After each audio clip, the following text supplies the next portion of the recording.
В нашу студию рассказать о новом номере журнала «Магариф» пришла главный редактор Сюмбель Таишева. Доброе утро. Доброе утро. Доброе утро. Расскажите, Спасибо, что пожалуйста, пригласили. о вашем новом выпуске. Вы знаете, это особый спецпроект журнала «Магариф». Это единственный журнал для педагогов Республики Татарстан. И он посвящен нашему конкурсу «Ауыл укытучысы», «Сельский учитель». Мы этот проект проводим в 7-й раз совместно с Министерством образования и науки Республики Татарстан, Институтом развития образования и совместно с Татарской гимназией номер 2 имени Шагабуддина Марджани. Она у вас недалеко находится здесь.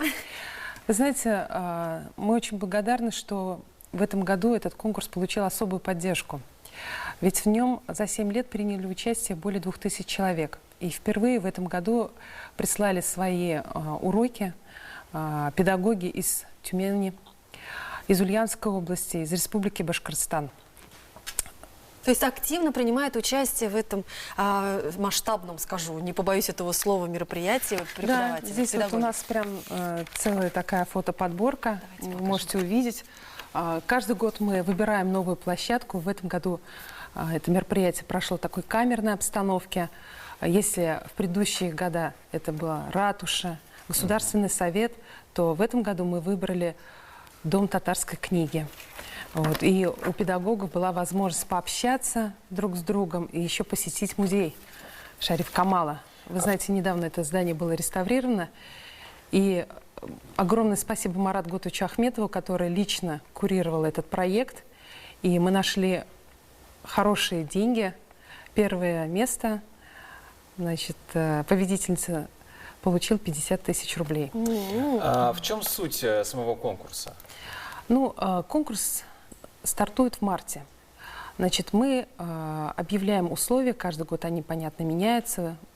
Один год условия были посвящены истории столетней республики. В этом году мы отметили столетие ТАССР. Также мы предлагаем внимание изучить книги, например, литературу определенную, татарских, русских классиков. И, конечно же, на второй этап проходит 30 человек. Мы их приглашаем в Казань, мы отбираем их работы. Это большая экспертная группа, присутствие, значит, экспертов, рассматриваются все работы. Существует определенная таблица по баллам. И на третий этап мы приглашаем учителей в школу, татарскую гимназию. Но в этом году из-за коронавируса немножко условия поменялись. Мы пригласили к себе в Татмедиа в гости, и педагоги давали открытые уроки в присутствии своих коллег. Тем не менее, был такой накал, вот, все очень переживали. Честно признаюсь, когда мы отбирали и посмотрели вот итоговые баллы, оказалось, что разница между ними очень минимальная, в 2-3 балла. Вы знаете, вот в республике 65 тысяч учителей. И из них 32 тысячи – это педагоги в сельской местности. Им очень важно показать свое мастерство. Если вот в интеллектуальном плане мы ставим такую задачу помочь, да, в совершенстве вот этих профессиональных навыков, а для этого мы приглашаем профессуру Казанского федерального университета. Откройте вот любой номер, вы увидите особенности, например, ЕГЭ, по химии, вот в частности в этом номере, по истории, по русскому языку, по математике, это уроки по физике, по биологии, то и с другой стороны мы, конечно же, способствуем повышению интеллекта. И мы надеемся, что на следующий год, а год этот объявлен годом родных языков и народного единства, этот проект будет поддержан еще на более высоком уровне. И, возможно, сам Рустам Нургалиевич обратит.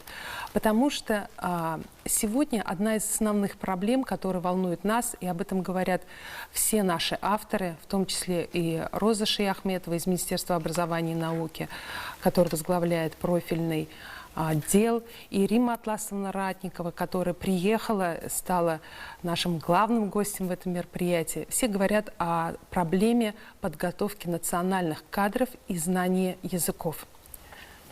Отлично. Я думаю, очень интересный номер. Номер будет посвящен только одной теме или будет что-то еще, что можно узнать? Этот номер, он посвящен теме и профессионального выгорания. Вы знаете, вот в условиях коронавирусной инфекции мы все с нетерпением ждали, когда откроются школы, да? Потому что... Дети даже ждали. Да, дети звонили, переживали, даже плакали некоторые дети.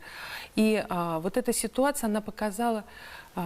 какова роль педагога. А статус педагога сегодня нужно повышать. И я думаю, что, конечно, правительство работает в этом направлении. Прежде всего, необходимо повысить их зарплаты. То есть материальные условия должны быть достойными. И, во-вторых, конечно же, вот это поведение, отношение родителей, которое сегодня начало меняться, оно, я думаю, в дальнейшем уже приведет к стопроцентному признанию роли учителя в нашей жизни. На 100% согласны, когда там, в апреле, в мае родители оставались с детьми, и им нужно было вместе с ними учиться. Они, ну, я так слышал разговоры, да, там, коллег, друзей, которые говорят, что да, учитель — это очень сложная и важная профессия. Терпение и здоровья всем. Да-да-да. Спасибо большое вам, вашим коллегам. Ну, а мы продолжим тоже такую